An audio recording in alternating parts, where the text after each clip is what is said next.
Hello everyone, start करते हैं आज की मैथमेटिक्स की वीडियो। और हम पढ़ रहे थे चैप्टर फर्स्ट, जिसमें आज के जो टॉपिक हैं हमारे वो है relations, types of relations, equivalence relations में हम जानेंगे रिफ्लेक्सिव रिलेशंस, सिमेट्री और ट्रांजिटिव को, और साथ के साथ जानेंगे इम्पिटी रिलेशंस और यूनिवर्सल रिलेशंस। और मैं आपको बताता हूं कि यहां पर ये जो रिलेशन है इसका रिलेशन क्या है, ये रिश्ता क्या कहलाता है उससे, या फिर साथ के साथ हमारे जो फैमिलीज के रिलेशंस है उनसे क्या किस तरीके से ये रिलेटिव है।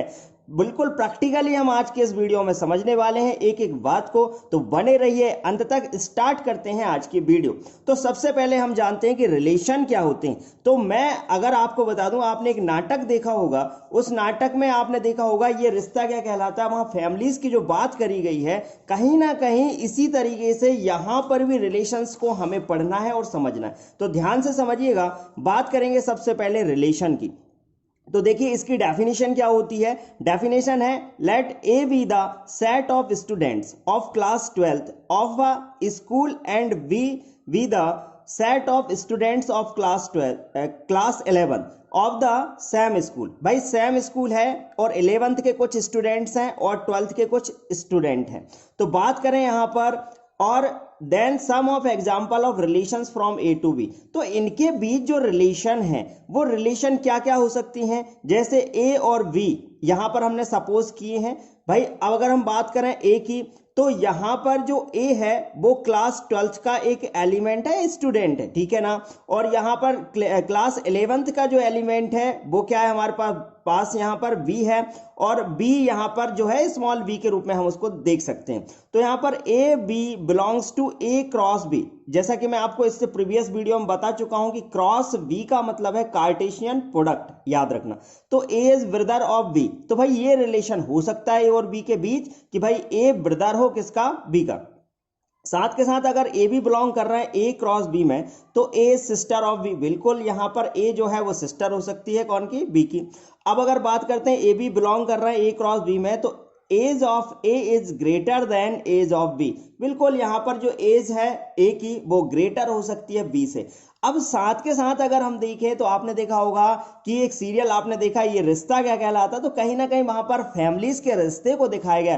तो फैमिलीज के जो रिश्ते हैं कहीं ना कहीं वो भी एक दूसरे से रिलेट करते हैं, एक दूसरे से जुड़े होते हैं। तो वो भी यहाँ पर एलिमेंट्स ही तो है। एक परिवार में जो सदस्य हैं वो कहीं ना कहीं क्या है, उस पूरे सेट का, मान लीजिए एक परिवार में जितने मेंबर्स हैं वो एक पूरा सेट है, और वहां पर जो उसके सदस्य हैं जैसे फादर मदर, और वो उसके क्या हो जाएंगे, अवयव मेंबर्स हैं तो वो उसके अवयव हो जाएंगे। तो आपस में वो रिलेट रहेंगे कि नहीं रहेंगे, तो बिल्कुल रिलेशन रखते हैं। तो वही रिलेशन तो यहां पर है। यहां पर डिजिट का रिलेशन है, पर्टिकुलर सेट का रिलेशन है, वहां पर मेंबर्स का रिलेशन था, एक दूसरे से जुड़े हुए। तो एक दूसरे से जुड़े होना ही रिलेशन कहलाता है। ये बात आप बहुत अच्छे से जानते हो। तो अब अगर हम आगे बात करें तो बात करते हैं टाइप्स ऑफ रिलेशंस की। तो यहां पर ध्यान से समझिए, अगर हम देखें टाइप्स ऑफ रिलेशंस को, तो यहां पर देखिएगा इम्पिटी रिलेशन क्या होता है। अगर किसी हाउस में या किसी पर्टिकुलर सेट में कोई भी मेंबर नहीं है तो ऐसे सेट को हम क्या बोल सकते हैं, इम्पिटी। जैसे फॉर एग्जांपल ध्यान समझिए, a relation R in a set A is called empty relation if no element of A is related to any element of A। अगर कोई भी एलिमेंट एक दूसरे से रिलेटेड नहीं है तो ऐसी कंडीशन में वो क्या हो जाएगा, एम्प्टी सेट हो जाएगा।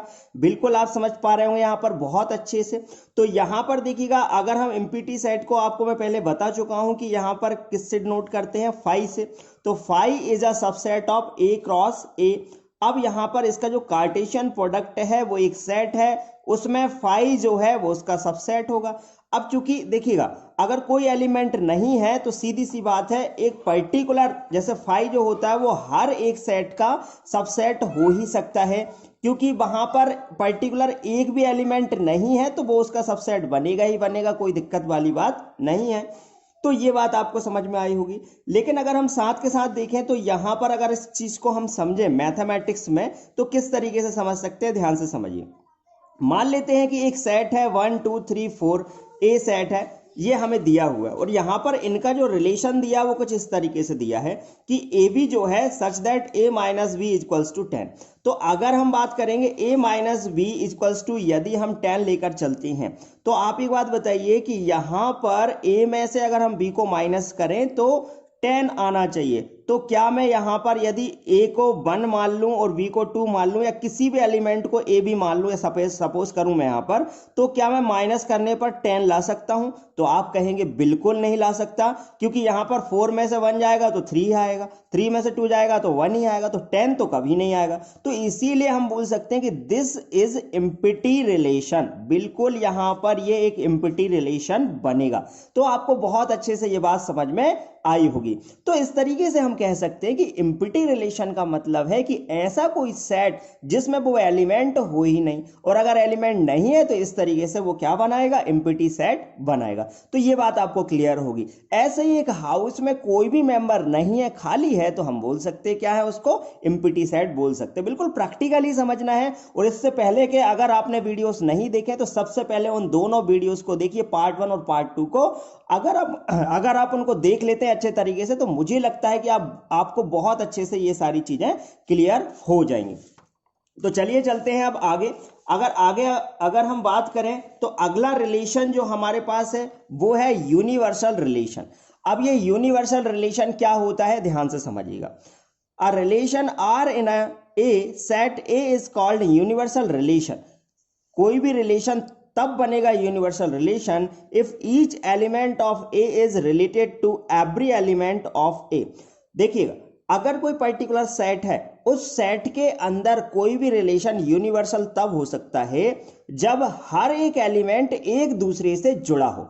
अगर हर एक एलिमेंट एक दूसरे से जुड़ा होगा तो डेफिनेटली हम यहां पर बोल सकते हैं कि वो है यूनिवर्सल रिलेशन। और ये बात सही भी है। जैसे फादर और एक बेटे का रिलेशन क्या हो सकता है? यूनिवर्सल रिलेशन है। वो एक दूसरे से अगर अलग अलग भी रहे तब भी उनका रिलेशन कभी भी ऐसा नहीं हो सकता कि अलग हो जाए। तो एक पर्टिकुलर सेट में अगर एक एलिमेंट दूसरे एलिमेंट से जुड़ा हुआ है तो वो यूनिवर्सल रिलेशन कहलाता है। फॉर एग्जाम्पल अगर हम बात करें यहां पर मैथमेटिक्स में, तो इसी बात को ध्यान से समझिएगा। जैसे हमने यहां पर एक सेट लिया, ए B the set of all student of A boys school. भाई एक बॉयज स्कूल है और वहां पर हमने एक सेट लिया कि भाई बॉयज स्कूल में, सीधी सी बात है, आप अच्छे से समझ पा रहे होंगे कि बॉयज स्कूल में बॉयज ही रहेंगे, गर्ल्स तो रहेंगी नहीं। लेकिन यहां पर जो रिलेशन दिखाया वो क्या कि A B such that A is sister of B. तो यहां पर ये चीज दिखाई कि भाई एक बात बताओ, बॉयज स्कूल में कोई एलिमेंट एक ए है और एक बी है, ठीक है, एक स्टूडेंट ए है और एक बी है। तो क्या बॉयज स्कूल में ए सिस्टर ऑफ बी हो सकती है? क्या जो ए है वो यहां पर बहन हो सकती है बी की? बिल्कुल नहीं हो सकती, क्योंकि वहां पर गर्ल्स तो होंगी ही नहीं। तो इस तरीके से ये जो सेट बन रहा है, ये सेट कौन सा सेट होगा? आप यहां पर बोल सकते हो कि बिल्कुल एम्प्टी सेट होगा, खाली सेट होगा। यहां पर 5 बनेगा। बिल्कुल आप समझ पा रहे होंगे यहां तक।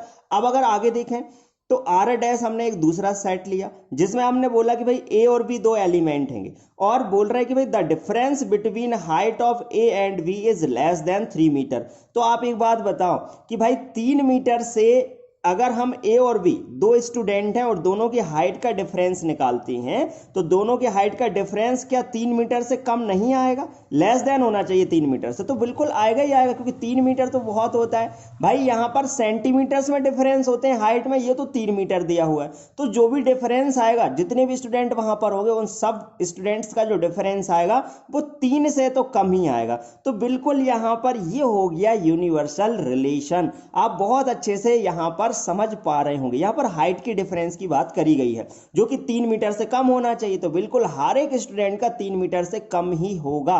तो ये बात आपको क्लियर हो गई होगी। तो यहां पर ऐसा रिलेशन कहलाता है यूनिवर्सल रिलेशन। आप बहुत अच्छे से यहां तक समझ पाए होंगे।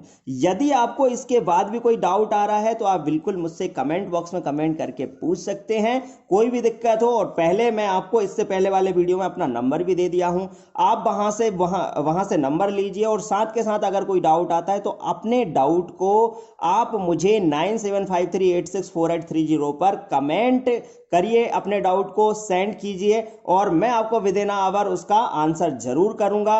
और यदि यदि आप शेयर करते हैं, लाइक करते हैं और बच्चों को जोड़ते हैं तो डेफिनेटली मैं बिल्कुल लाइव क्लासेस भी आपको प्रोवाइड करूंगा। तो चलिए चलते हैं आगे। तो अगला देखिएगा, यहां पर अगला रिलेशन आता है हमारे पास, क्या, इक्विवेलेंस रिलेशन। अब ये क्या है, ध्यान से समझते हैं। देखिएगा, कोई भी रिलेशन इक्विवेलेंस रिलेशन तब बनेगा जब उसमें रिफ्लेक्सिव प्रॉपर्टी को फॉलो करेगा, सिमेट्रिक प्रॉपर्टी को फॉलो करेगा और साथ के साथ ट्रांजिटिव प्रॉपर्टी को फॉलो करेगा। तभी वो रिफ्लेक्सिव और सिमेट्रिक और ट्रांजिटिव अगर होगा तभी वो सेट कहलाएगा इक्विवेलेंस रिलेशन। बात आपको समझ में आ गई होगी। तो देखिएगा, हर एक चीज की अपनी एक प्रॉपर्टीज हो सकती हैं। जैसे मान लीजिए आप कभी कभी कहते हो कि भाई हमारे घर में ये चीज तो चलती ही नहीं। अगर वो चीज, जैसे कोई भी एक प्रॉपर्टी ऐसी है, जैसे आपके हाउस की एक प्रॉपर्टी है कि आप रात में 9 बजे से पहले घर आ जाते हैं। अगर कोई दूसरे हाउस में 10 बजे 12 बजे रात तक काम करते हैं और वो 10 बजे 11 बजे आते हैं, तो आप कह सकते हैं कि वहां पर जो प्रॉपर्टी है वो यही है हमारे घर में। भाई ऐसा तो हमारे घर में नहीं चलेगा, नहीं चलता है। तो हमारे घर में अगर आपको रहना है तो आपके पास ये गुण होना चाहिए कि आप 9 बजे से पहले घर आ जाएं। तो वैसे यहां पर ये जो सेट है इक्विवेलेंस रिलेशन तभी बनाएगा जबकि प्रॉपर्टी फॉलो करेगा रिफ्लेक्सिव की, सिमेट्रिक की और ट्रांजिटिव की। तो यहां पर रिफ्लेक्सिव क्या होता है, तो रिफ्लेक्सिव का मतलब यहां पर ये है कि अगर कोई पर्टिकुलर एक डॉल है और उसी तरीके से एक डॉल और है और दोनों डॉल बिल्कुल सेम है, ठीक है, और एक ही हाउस में है, तो ऐसी कंडीशन में वो हो जाएगा क्या, रिफ्लेक्सिव। रिफ्लेक्शन आप समझते हो कि सेम इमेज बन जाए। जैसे यहां पर एक ए एलिमेंट है और दूसरा ए है और दोनों बिलोंग कर जाए किसमें, आर में, ठीक है। तो ऐसी कंडीशन में हम बोल सकते हैं कि बिल्कुल वहां पर रिफ्लेक्सिव प्रॉपर्टी बन गई है। अब अगर हम आगे बढ़ते हैं, दूसरी प्रॉपर्टी है, क्या है, सिमेट्रिक। अब सिमेट्रिक क्या होती है, मान लीजिए दो एलिमेंट बिलोंग कर रहे हैं किसमें, आर में। भाई A1 और A2 बिलोंग कर रहा है किसमें, आर में, ए में, ठीक है, यहां पर ए में बिलोंग कर रहे हैं। तो इन दोनों के बीच का जो रिलेशन है A1 और A2, अगर A1 और A2 को हम इस तरीके से लिख रहे हैं और वो इसमें R में बिलोंग कर रहा है, ठीक है, तो यहां पर हम क्या इसको A1 और A2 को A2 और A1 लिख सकते हैं। अगर हम A2 और A1 लिख सकते हैं तो यहां पर ये बन जाएगा क्या, आपका सिमेट्रिक। तो सिमेट्रिक का मतलब यहां पर ये हुआ कि एलिमेंट एक जगह से दूसरी जगह आप जब एक्सचेंज करते हो, बदल दो और वो एलिमेंट फिर भी उसी सेट में आ जाएं, तो इसका मीनिंग ये हुआ कि वो बन जाएगा क्या, आपका सिमेट्रिक बन जाएगा। तो सिमेट्रिक आपने इमेजेस भी देखी होंगी। जैसे मान लीजिए कुछ इमेज ऐसी होंगी, जैसे पर्टिकुलर आप उनको हाफ हाफ कर दो और एक के ऊपर एक उनको रख दो तो कोई फर्क नजर नहीं आता। जैसे पर्टिकुलर, जैसे मैं आपको ये पेन दिख रहा है और दूसरा पेन भी जस्ट लाइक बिल्कुल ऐसे ही हो, ठीक है, तो बिल्कुल सेम हो, तो मैं इसको आगे रखूं या पीछे रखूं फर्क ना पड़े, तो ऐसी कंडीशन में हम कह सकते हैं कि वो बन गया क्या, सिमेट्रिक बन गया। अब चलते हैं हम आगे, थर्ड कंडीशन को देखते हैं। भाई थर्ड कंडीशन है अपनी ट्रांजिटिव। अब ये ट्रांजिटिव रिलेशन क्या होता है, if A1 A2 belongs to R and A2 A3 belongs to R implies that A1 A3 belongs to R for all A1 A2 A3 belongs to A। इसका meaning ये हुआ कि यदि A1 और A2 belong कर रहा है किसमें, R में, और A2 और A3 बिलोंग कर रहा है किसमें, R में, तो ऐसी कंडीशन में ये जो A1 है फर्स्ट एलिमेंट और A3 जो है, जो कि यहां पर थर्ड एलिमेंट है, ठीक है, तो यहां पर ये जो रिलेशन बनेगा वो होगा क्या, आपका ट्रांजिटिव होगा। ये भी बिलोंग कर जाए किसमें, सेट आर में, ठीक है। A1 A2 बिलोंग कर रहा है आर में और A2 A3 बिलोंग कर रहा है आर में, तो ऐसी कंडीशन में यदि A1 और A3 बिलोंग कर जाए किसमें, आर में, तो ये बन जाता है कि आपका ट्रांजिटिव। तो ट्रांजिटिव आपको समझ में आया होगा। देखिए यहाँ पर जो ट्रांस जो लिखा है इसका मतलब होता है ट्रांसफर करना। मतलब A1 A2 बिलोंग कर रहा है आर में और A2 A3 बिलोंग कर रहा है किसमें, आर में, तो A1 और A3 ट्रांसफर हो जाए किसमें, आर में, तो समझ जाओ कि यहां पर ट्रांजिटिव रिलेशन बन गया है। तो ये बात आपको बहुत अच्छे से समझ में आई होगी। अब इसके बाद हम एक एग्जाम्पल लेते हैं, उस एग्जाम्पल से आपको और अच्छे से क्लियर हो जाएगा। तो देखिएगा यहां पर एक एग्जाम्पल है आपके सामने और इस एग्जाम्पल को हम अभी करते हैं, तो ध्यान से समझिएगा। जैसे यहां पर लिखा है, let L be the set of all lines in a plane and R be the relation in L, capital L है, defined as R is equals to L1 और L2, ठीक है, such that L1 is perpendicular to L2 so that R is symmetric but neither reflexive not transitive. ये हमें यहां पर दिखाना है। तो सबसे पहले आप ये समझो कि भाई परपेंडिकुलर लाइंस कौन सी होती हैं, पहले आपको ये, अब देखिए अगर ये लाइनें परपेंडिकुलर हैं तो आप खुद ही समझिए, अगर ये दो लाइनें आपस में परपेंडिकुलर होंगी, जैसे ये L1 है और ये L3 है और यहाँ पर ये परपेंडिकुलर लाइन खींच दी मैंने क्या, यहाँ पर L2, तो ये सीधी सी बात है, आप यहाँ पर देख रहे हो कि यहाँ पर 90 डिग्री का एंगल बनेगा और यहाँ पर भी 90 डिग्री का एंगल बनेगा कि नहीं। अब यहाँ पर आप एक बात बताइए कि अगर 90 डिग्री एंगल बनेगा तो ये L2 परपेंडिकुलर हो जाएगा L1 पे और L1 परपेंडिकुलर हो जाएगा किस पे, L2 पे, और सेम कंडीशन ऊपर भी रहेगी भाई, L3 परपेंडिकुलर हो जाएगा L2 पर और L2 परपेंडिकुलर हो जाएगा किस पर, L3 पर। लेकिन यहाँ पर आप एक बात बताइए, अगर आपको यहाँ प्रूफ क्या करना है, बोला गया भाई यहाँ पर सिमेट्रिक है बट आपको प्रूफ करना है कि भाई नेदर रिफ्लेक्सिव नॉट ट्रांजिटिव। तो सबसे पहली प्रॉपर्टी हम देखते हैं क्या है, रिफ्लेक्सिव। तो रिफ्लेक्सिव अगर हम देखें तो ध्यान से समझिएगा, रिफ्लेक्सिव में यहाँ पर देखिए टोटल कितनी लाइंस हैं आपके पास, L1 है, L2 है और L3 है। तो आप एक बात बताइए, क्या देखो रिफ्लेक्सिव में मैंने अभी आपको बताया सेम होना चाहिए, तो क्या L1 जो है, L1 तो बिलोंग कर रहा है किसमें, R में, तो क्या इसी में एक बार और L1 बिलोंग कर सकता है, एक बार और, मतलब L1 के ही परपेंडिकुलर हो सकता है। क्या ये रिलेशन इसमें बन सकता है कि L1 के ही परपेंडिकुलर हो जाए, तो एक ही लाइन से परपेंडिकुलर कैसे हो सकता है, नहीं हो सकता। मतलब हम ऐसा बोलेंगे कि ये बिलोंग नहीं करेगा इसके रिलेशन में, नहीं करेगा, तो इसीलिए हम बोल सकते हैं यहाँ पर रिफ्लेक्सिव, यहाँ पर ये नहीं होगा। अगर रिफ्लेक्सिव नहीं होगा तो हम ऐसा बोल सकते हैं कि R इज नॉट रिफ्लेक्सिव। तो ये बात तो प्रूफ हो गई। अब हम चलते हैं दूसरी कंडीशन की ओर। अगली कंडीशन क्या बताना है हमको, यहाँ पर सिमेट्रिक। देखते हैं सिमेट्रिक है कि नहीं, चेक करते हैं। आप एक बात बताइए, L1 जो है यहां पर परपेंडिकुलर है किस पर, L2 पर। ध्यान से समझिए भाई, L1 परपेंडिकुलर है किस पर, L2 पर। तो क्या मैं इसी चीज को ऐसे लिख सकता हूं कि L2 परपेंडिकुलर क्या, L1 लिख सकते हैं। तो लिख सकते हैं, तो आप बताइए कि यहां पर जो रिलेशन हमें दिया है वो क्या दिया, L1 L2 belongs to R, ठीक है। तो इस कंडीशन से भाई, इस कंडीशन में आपको क्या मिला, ये तो दिया है आपको L1 L2 belongs to R, मतलब आपस में इनका रिलेशन है परपेंडिकुलर का। तो यहां पर इसी कंडीशन में क्या मैं इसको ऐसे लिख सकता हूं, L2 और L1 बिलोंग्स टू R, ये वाली कंडीशन से लिख सकता हूं क्योंकि ये रिलेशन भी इसके अंदर है। तो यहां पर मैं बोल सकता हूं कि यहां पर ये जो रिलेशन है वो कैसा है, सिमेट्रिक है। ये बात आपको समझ में आ गई होगी, क्योंकि ये देखिएगा L1 L2 बिलोंग कर रहा है किसमें, R में, तो यहां पर L2 और L1 भी बिलोंग करेगा किसमें, R में। तो इस कंडीशन से हम बोल सकते हैं R इज सिमेट्रिक, ठीक है। अब चलते हैं हम थर्ड कंडीशन में, जो कि हमें प्रूफ करना था और हो गया। अब हमको क्या कंडीशन, ट्रांजिटिव देखना और ये बताना है कि भाई ट्रांजिटिव नहीं है। तो देखिएगा ट्रांजिटिव होगा कि नहीं, एक बार चेक करते हैं। अब हमारे पास टोटल जो रिलेशन है वो L1 L2 और L3 में है। तो आप एक बात बताइए कि L1 रिलेट है किससे, L2 से, परपेंडिकुलर है।